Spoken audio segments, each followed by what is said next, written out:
नमस्कार दोस्तों, स्वागत है आपका द ग्राउंड रिपोर्ट में। मैं हूं समीर आत्मज मिश्र। आखिरकार भारतीय जनता पार्टी ने उत्तर प्रदेश में अपने प्रदेश अध्यक्ष का चुनाव कर लिया। खैर, निर्विरोध निर्वाचन हुआ। पंकज चौधरी का, कोई किसी और ने नामांकन किया ही नहीं।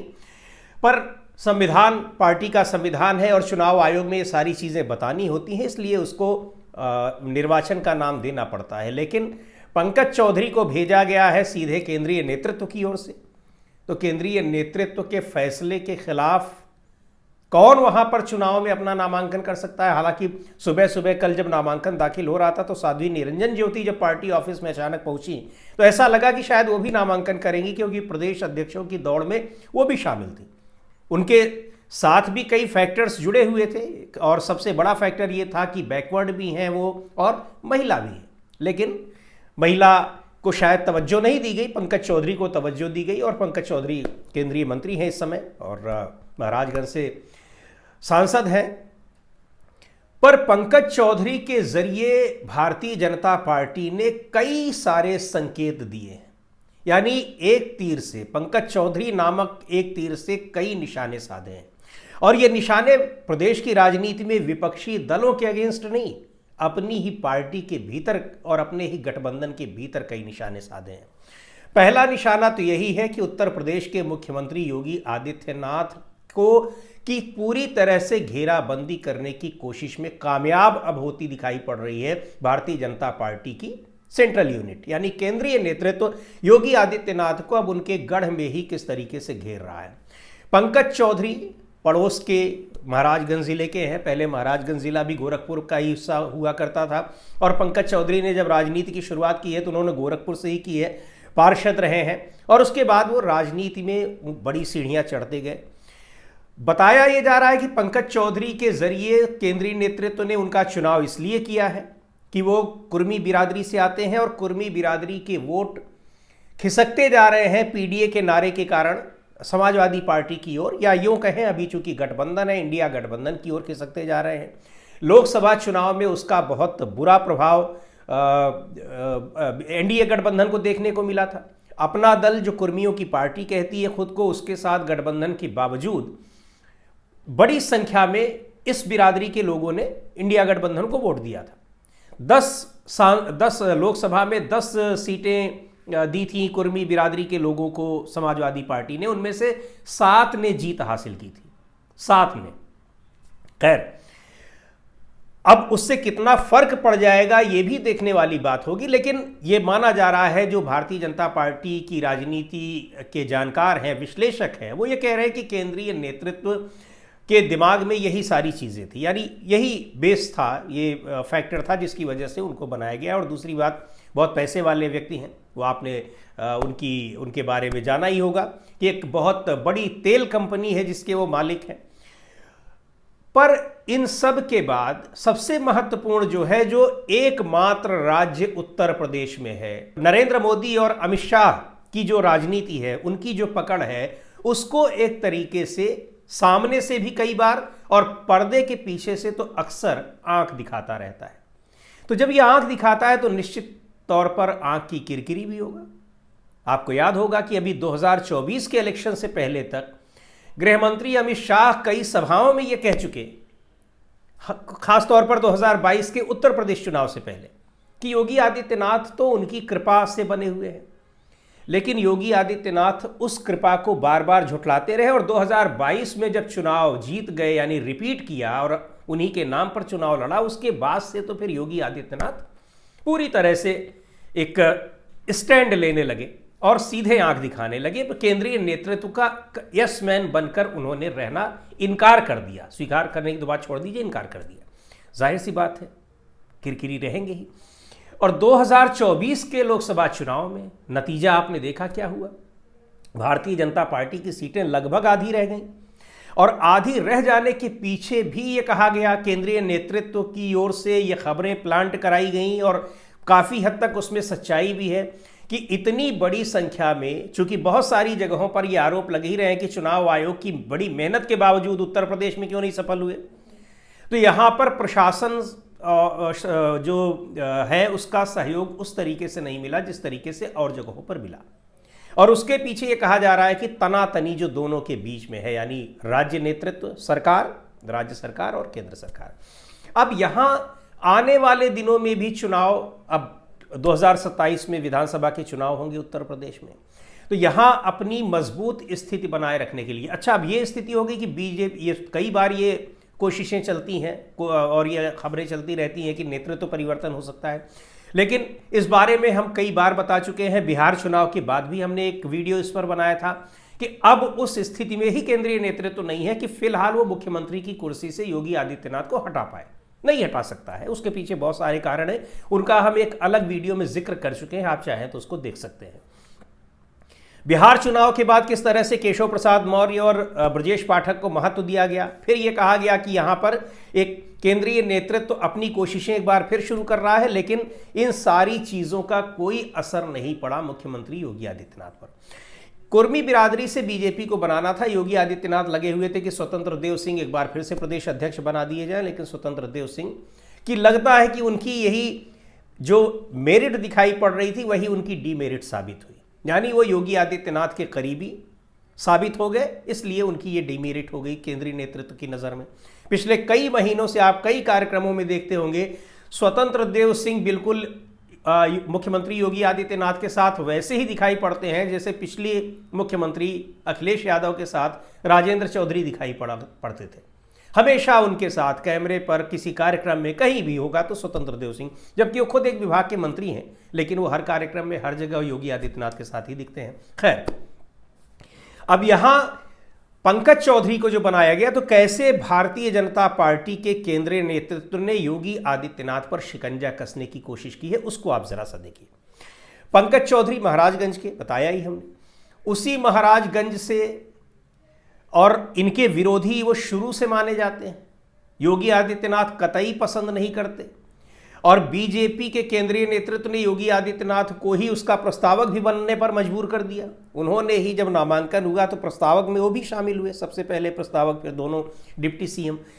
लेकिन प्रस्तावक बनना स्वीकार किया होगा योगी आदित्यनाथ ने तो दिल पर पत्थर रख कर, बड़े उनको नहीं पसंद करते हैं, और पंकज चौधरी भी योगी आदित्यनाथ से उनकी नहीं बनती है, लेकिन केंद्रीय नेतृत्व के बड़े करीबी, खासतौर से अमित शाह के बहुत करीबी हैं, और 2 साल पहले प्रधानमंत्री एक कार्यक्रम में गए हुए थे तो अचानक पंकज चौधरी बिना किसी कार्यक्रम के उनके घर पहुंच गए थे। ये भी योगी आदित्यनाथ को एक संदेश था।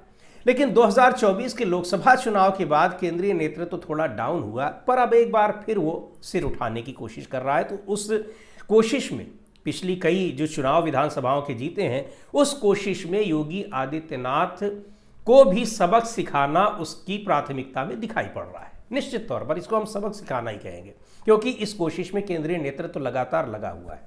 हटा तो नहीं सकता है, लेकिन कैसे कमजोर किया जाए, कैसे शिकंजा कसा जाए, कैसा संगठन ऐसा बना दिया जाए जो सीधे सीधे मुखालफत करे योगी आदित्यनाथ की, तो अब वही संगठन बना दिया गया है। जाहिर सी बात है, पंकज चौधरी अब अपना संगठन बनाएंगे, लोगों को तमाम पद देंगे, उनमें अपने तरीके से वो बनाएंगे और केंद्रीय नेतृत्व की सहमति से बनाएंगे। तो एक तो पंकज चौधरी और बगल के ही जिले के हैं, महाराजगंज और गोरखपुर एक ही समझिए आप, अलग हो गया है लेकिन लगभग वही है। दूसरी बात ये, गोरखपुर और महाराजगंज इस इलाके में ये बहुत करीबी माने जाते हैं रमापति राम त्रिपाठी के, वो भी प्रदेश अध्यक्ष रहे हैं, और ये भी कहा जा रहा है कि उनकी भी इसमें सहमति है।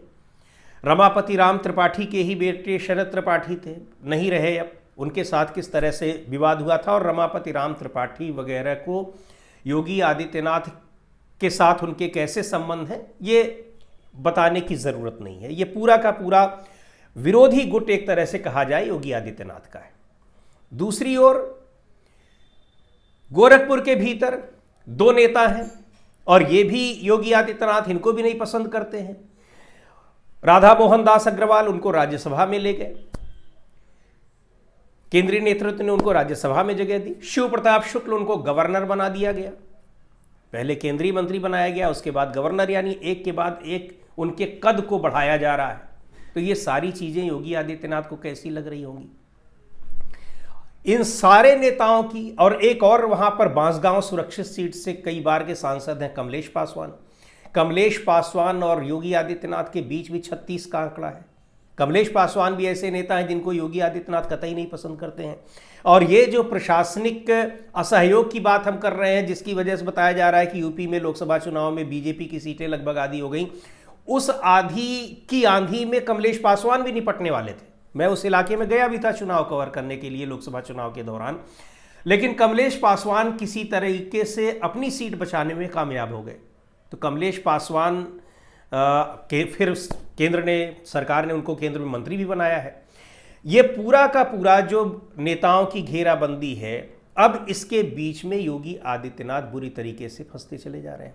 और इसमें गोरखपुर में उनका जो सबसे एक कह लीजिए कि एक परंपरागत रूप से जिससे वो विरोध अपना जताते हैं, यानी हाता गोरखपुर में स्वर्गीय हरिशंकर तिवारी के परिवार से जिस तरीके से वो एक कहा जाता है कि दुश्मनी के स्तर पर उनके साथ उनका विरोध है, और वो दिखाई भी पड़ा था जैसे ही नए नए मुख्यमंत्री बने थे, सीधे हाथा पर उन्होंने छापा मरवा दिया था, बड़ा विरोध हुआ, उसके बाद फिर मामला ठंडा पड़ा।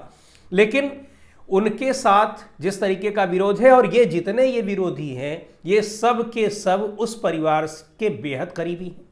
आज से नहीं बल्कि दशकों से उनका एक रिश्ता है। राजनीतिक दल लोगों के अलग अलग हो गए हो, बात अलग है, लेकिन रिश्ता बहुत करीबी है, अभी भी है। ये पूर्वांचल के इलाके के लोगों को ये सारी जानकारी बहुत बेहतर तरीके से होगी। तो अब क्या स्थिति है, इन सारी चीज़ों के जरिए योगी आदित्यनाथ अब किस तरीके से अब इस जाल में, जो केंद्रीय नेतृत्व जो जाल फैला रहा है, वो उसमें फंसते हुए दिखाई पड़ रहे हैं, उसमें गिरते हुए दिखाई पड़ रहे हैं। अब 2027 में जब विधानसभा के टिकट बांटे जाएंगे तो इस इलाके के ज़्यादातर टिकट तय होंगे केंद्रीय नेतृत्व के हिसाब से और इन नेताओं के हिसाब से जिनका मैं जिक्र कर रहा हूं। योगी आदित्यनाथ की उस तरीके से नहीं चलेगी जिस तरीके से इन्होंने 2022 में अपनी चला ली थी। अच्छा, एक बात और कहा जा रहा है कि भाई पंकज चौधरी जो योगी आदित्यनाथ के बड़े समर्थक लोग हैं, उनका कहना है कि पंकज चौधरी बिल्कुल गुमनाम व्यक्ति हैं, कोई उनको नहीं जानता। गोरखपुर, महाराजगंज और कुशीनगर या उस पूर्वांचल के इलाके के बाहर उनको कोई नहीं जानता। तो भाई ये बात योगी आदित्यनाथ के बारे में भी सही है।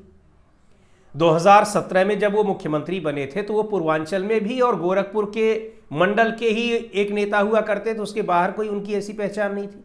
कई बार के वो सांसद थे, उसके पहले उनके मठ के उनके गुरु महंत वैद्यनाथ भी सांसद थे, लेकिन इस तरीके से उनकी पहचान नहीं थी, पर बनाए तो गए। पंकज चौधरी तो 7 बार के सांसद भी हैं, केंद्रीय मंत्री भी हैं। और हाँ, महाराजगंज जिला जब से बना है तो वहाँ के जिला पंचायत अध्यक्ष वो बीजेपी का ही कोई रहा है और कोई पंकज चौधरी का ही करीबी रहा है। 30 साल हो गए, बीजेपी के अलावा किसी दूसरी पार्टी का जिला पंचायत अध्यक्ष वहाँ बना ही नहीं है, और इसका क्रेडिट भी वहाँ के लोग पंकज चौधरी को देते हैं। तो खैर, अब इतने राजनीतिक रूप से कितने वो मजबूत हैं या नहीं है, लेकिन उनके पीछे जो राजनीतिक वर्ग लगा हुआ है वो तो बहुत मजबूत है ही। उससे अब किस तरीके से मुकाबला करेंगे।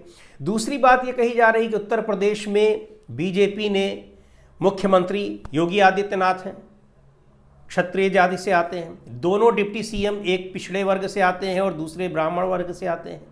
प्रदेश अध्यक्ष भी अब पिछड़ा बना दिया गया है।